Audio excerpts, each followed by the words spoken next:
Amados hermanos en Cristo y miembros de las más de 10.000 iglesias en Corea y alrededor del mundo que están presenciando este servicio a través del satélite, del internet, de la televisión de señal abierta o de cable, o que lo están escuchando por cintas de audio, por la radio o por cualquier otro medio de comunicación en el mundo entero.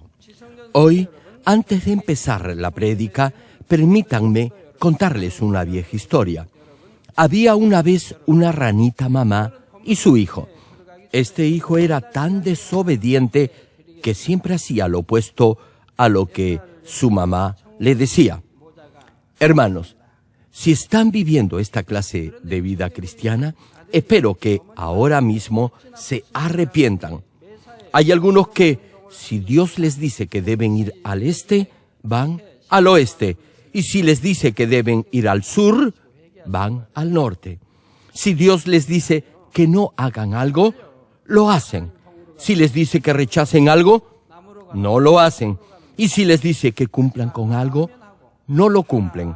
Siento mucho decirles esto, pero era necesario. Volviendo a la ranita. Si la mamá ranita le decía a su hijo que hiciera algo, él no lo hacía. Si le decía que no hiciera algo, lo hacía. Si le decía que fuera al este, iba al oeste. Debido a su hijo, la vida de la mamá ranita era cada vez más difícil. Finalmente, le llegó el momento de morir y en su cama le dijo a su hijo su último deseo. Le dijo: no hagas mi tumba al lado de la colina, sino junto al río. Si la enterraba junto al río, la tumba iba a ser arrasada durante la estación de lluvias. Pero como el hijo siempre hacía lo contrario, ella pensó que ahora también lo iba a hacer así. Y por eso le dijo que hiciera su tumba cerca del río y no en la colina. Sin embargo, luego que la mamá rana murió, el hijo se arrepintió y como quería obedecer la última voluntad de su mamá, la sepultó junto al río pensando que, como toda su vida había desobedecido a su mamá, ahora quería limpiar su pecado y hacer lo que ella le había pedido. Entonces, cada vez que venía la crecida del río, el hijo se angustiaba tanto por la tumba de su mamá que clamaba en voz muy alta para que el fuerte caudal no se llevara a la tumba de su mamá. Por cierto, esta es solo una historia. No obstante, encontramos una gran lección o moraleja aquí.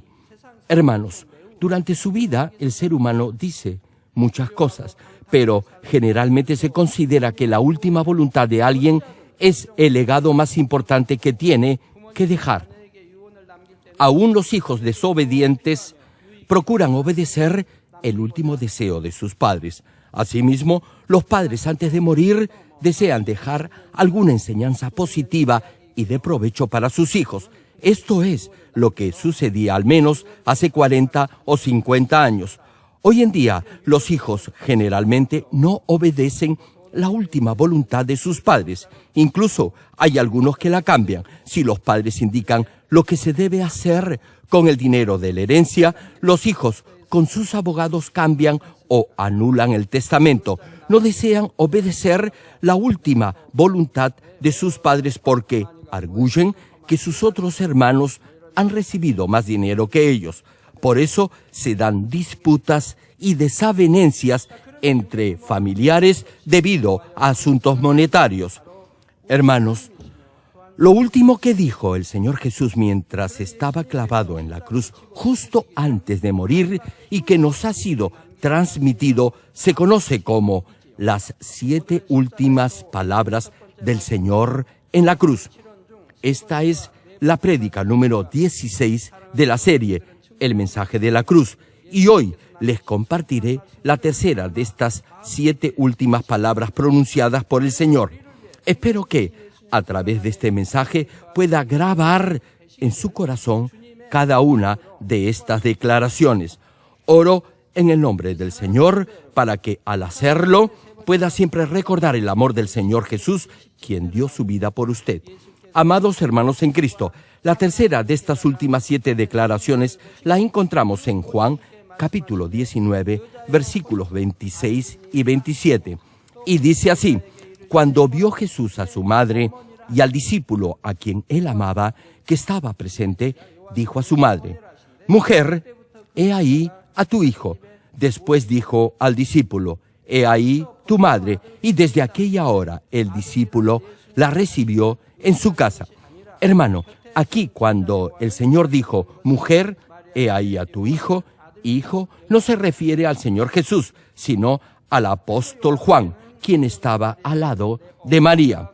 El Señor le estaba diciendo a María que desde ese momento considerara a Juan como su propio hijo. Luego Jesús le dijo a Juan: he ahí tu madre. Desde ese instante, Juan llevó a María a su casa y la sirvió como si fuese su propia madre. Lo que se debe rescatar aquí es que el Señor no llamó a María madre, sino mujer. Esto es muy importante. Por favor, tengan esto siempre presente. Todos deberían escuchar este mensaje con mucha atención. Cuando el versículo 26 del pasaje de hoy menciona: cuando vio Jesús a su madre, no quiere decir que el Señor Jesús llamó a la Virgen María madre. Esto fue escrito desde la perspectiva del apóstol Juan sobre la relación entre María y el Señor Jesús. Hermano, en la Biblia no se puede hallar ningún pasaje en el que el Señor Jesús llame a María madre. Por ejemplo, en el capítulo 2 del Evangelio de Juan, cuando Jesús transformó el agua en vino en las bodas de Canaá, dijo: ¿qué tienes conmigo, mujer? Aún no ha venido mi hora. Aquí el Señor llamó a la Virgen María mujer. La Virgen María le estaba pidiendo a Jesús que cambiara el agua en vino. Entonces el Señor le respondió: ¿qué tienes conmigo, mujer? Aún no ha venido mi hora. El Señor la llamó mujer.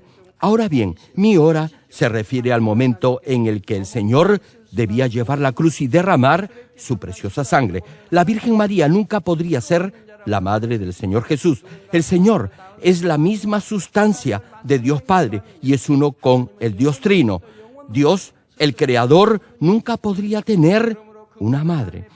En Éxodo capítulo 3, versículo 14, Dios dice: yo soy el que soy. Hermano, nadie engendró ni creó a Dios. Dios existe por sí mismo desde la eternidad, a través de la eternidad y más allá de la eternidad. Por eso, el Señor, quien en su origen es Dios mismo, no podía llamar madre a la Virgen María, quien es una criatura. Hubiera sido absurdo que el Señor Jesús llamara madre a la Virgen María. Jesús es uno con el Dios Trino. Le pregunto: ¿acaso Dios podría tener madre? Y si acepta que Dios tiene madre, también debería admitir la posibilidad que tuviera un padre. Entonces, también debería tener abuelos. Aún genéticamente la Virgen María no pudo ser la madre de Jesucristo. Un bebé es concebido por la unión del espermatozoide del padre y el óvulo de la madre. La energía de vida de los padres está contenida en el espermatozoide y el óvulo. Sin embargo, en el caso de Jesús, aun cuando María lo dio a luz, no fue concebido por medio del óvulo de María. El Señor Jesús, por decirlo así, solo usó el cuerpo de la Virgen María como el de una madre sustituta. Jesús fue concebido por el poder del Espíritu Santo. Por eso, María no puede ser la madre de Jesucristo, el Hijo de Dios. Uno de nuestros hermanos, que es un eminente doctor en genética de la Universidad Nacional de Seúl, llegó a clonar un perro, lo cual de por sí es muy difícil.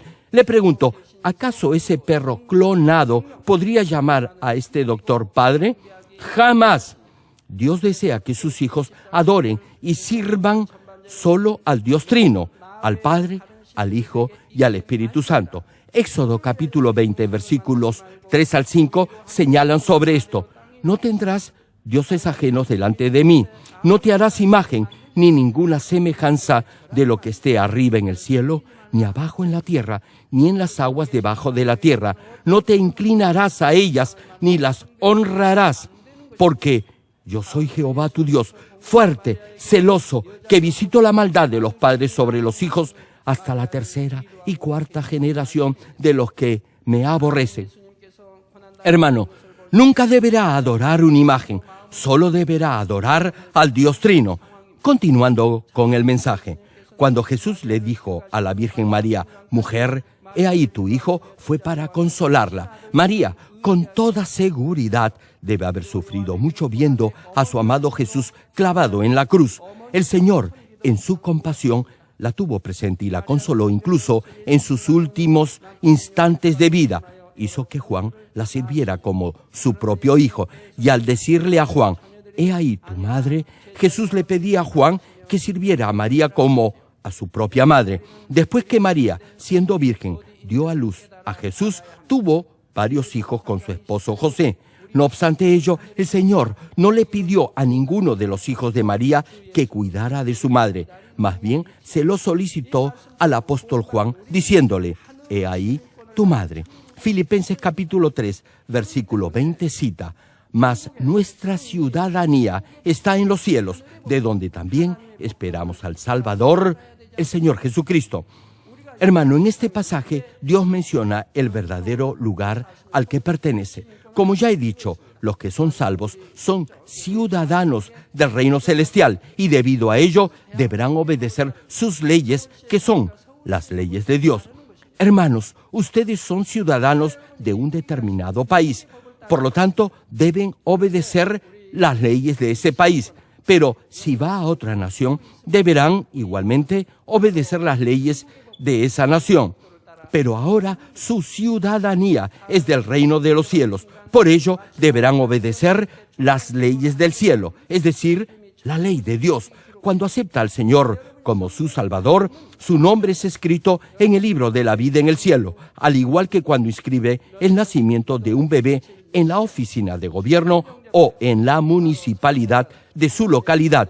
En el momento en que recibe el Espíritu Santo, se registra en el cielo que aceptó al Señor y recibió el Espíritu Santo a tal hora, de tal día, de tal mes, de tal año, etc. Dios es el Padre de los ciudadanos del cielo, cuyos nombres están inscritos en el libro de la vida. Los verdaderos hermanos de los ciudadanos del reino de los cielos son los hijos de Dios, quienes creen en el Señor. Aun si sus padres naturales lo han procreado, Dios es su Padre real, porque el origen de toda vida proviene de Dios. Sus padres físicos lo procrearon. Sin embargo, Dios ha dado aún las semillas de vida al ser humano, es decir, el espermatozoide y el óvulo. Si retrocede hasta sus ancestros paternos, el padre de todos es Adán. Realmente, yo no puedo entender a los que se aferran tanto a sus genealogías familiares, a los que se enorgullecen por pertenecer a tal o cual familia. En todo país existen apellidos de familias antiguas o nobles. Ahora bien, si continúa yendo hacia atrás en el tiempo, encontrará que todo pariente también tuvo sus antepasados, tuvo padres y abuelos, y si prosigue, hallará que todos son descendientes de Adán. Al final de cuentas, todos somos hermanos y hermanas. No sé por qué tanta gente se preocupa tanto acerca del apellido de su familia. Todos tenemos un mismo origen. Por eso, desde la inauguración de esta iglesia, nunca he puesto atención a los apellidos ni a las genealogías de las familias, porque sé el significado espiritual de esto. El antepasado de todos es Adán, y la vida de Adán, quien es el origen de la humanidad, vino de Dios. Dios mismo formó el cuerpo de Adán y le sopló el aliento de vida. Por eso, Dios es quien da la vida al ser humano. Además, aun si se casa y tiene hijos, no los podría concebir a menos que Dios lo permitiera. Hermano, Dios tiene el control absoluto sobre la vida de todo ser viviente, y Él es quien da el espíritu y el alma al bebé que es concebido. Aun si se clonara un hombre, solo se copiaría la apariencia externa. No se puede clonar a un ser humano, que es la máxima expresión de la creación de Dios.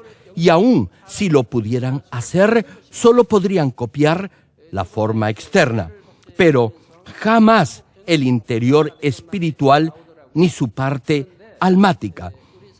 Ese clon no sería diferente a un animal que no tiene espíritu.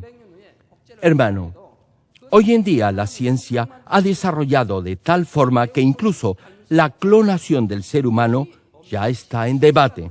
Sin embargo, al margen del desarrollo de la tecnología, el hombre nunca podrá crear el espíritu y el alma de un ser humano. Jamás podrá hacerse. Incluso si se llega a clonar la forma de un hombre, es decir, su cuerpo, Dios no le dará el espíritu. Por eso, un clon no sería diferente a un animal y no podría llamarse un ser humano. Además, ni aun los padres biológicos pueden controlar el género, el carácter y la apariencia de sus hijos. Solo Dios lo puede hacer. En nuestra iglesia ha habido muchos matrimonios que no podían tener hijos, pero por el poder de Dios han llegado a procrear. Por 3, 5, 7 y aún 10 años de casados no podían tener un bebé. Emplearon toda clase de métodos. No obstante, todos ellos resultaron inútiles.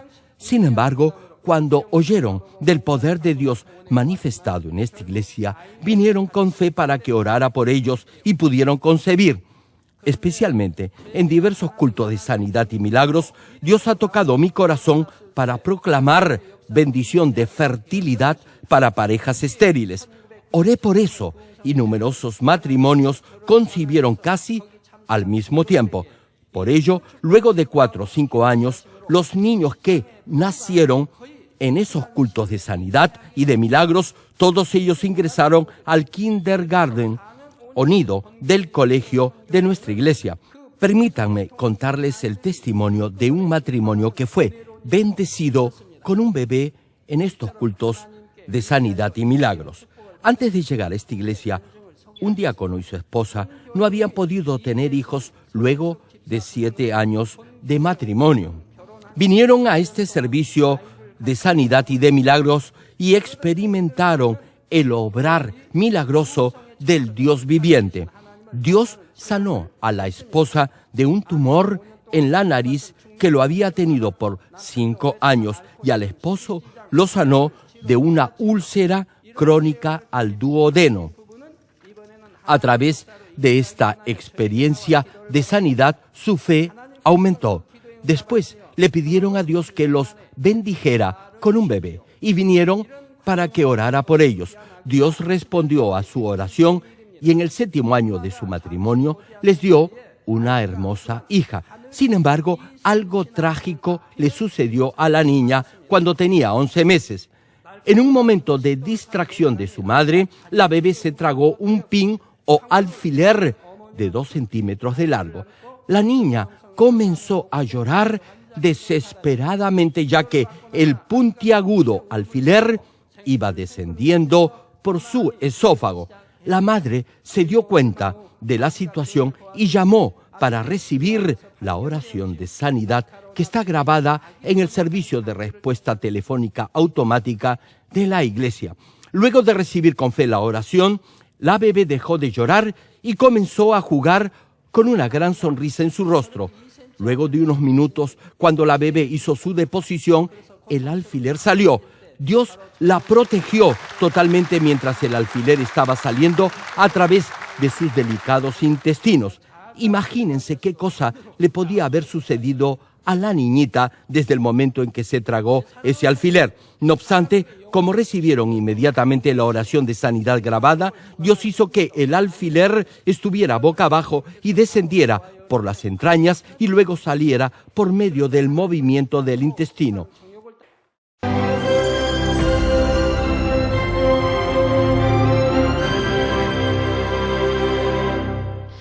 Aleluya, Dios Todopoderoso de amor, pon tu mano sobre todos los hermanos y hermanas y sobre todos los miembros de nuestras iglesias en el mundo entero que están recibiendo con fe esta oración que trasciende el tiempo y el espacio a través del satélite, la televisión, el internet o que le están escuchando por radio o por cintas de audio en todo el mundo.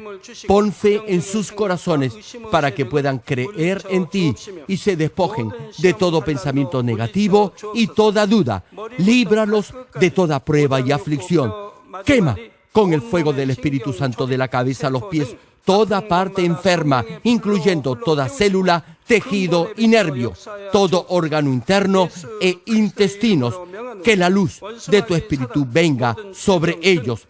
En el nombre de Jesucristo, ordeno al diablo y a Satanás, a todo tipo de enfermedad, germen y dolencia, fuera. Quema con el fuego del Espíritu Santo toda enfermedad incurable y toda dolencia crónica. Que toda enfermedad contagiosa, resfriado y fiebre desaparezca.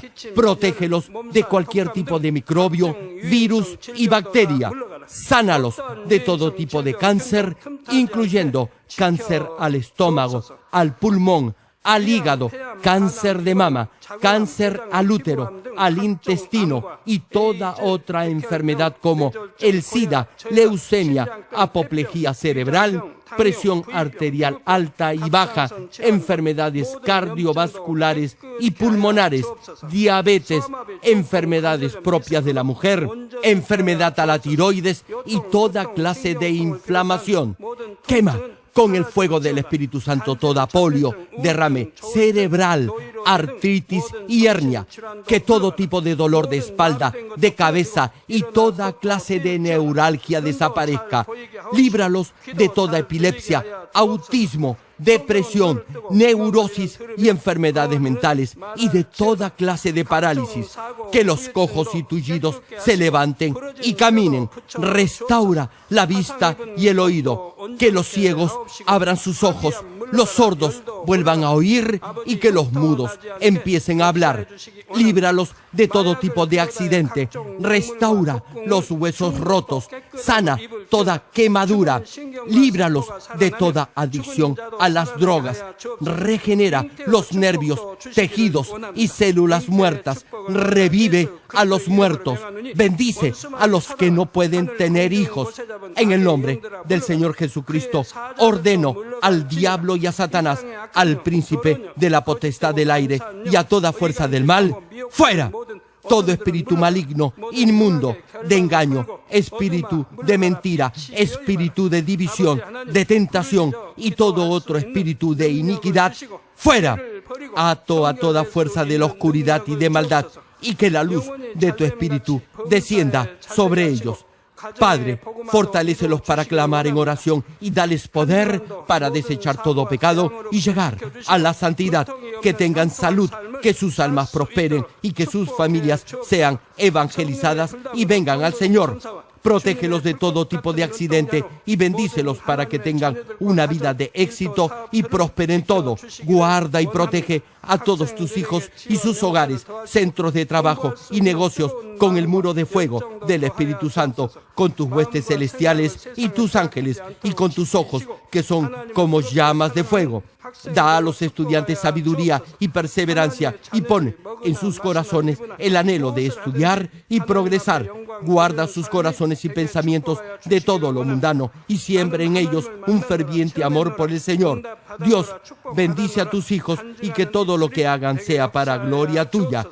Gracias, Padre, por haber escuchado nuestra oración. Toda la gloria sea para ti. He orado en el nombre de nuestro Señor Jesucristo. 아멘.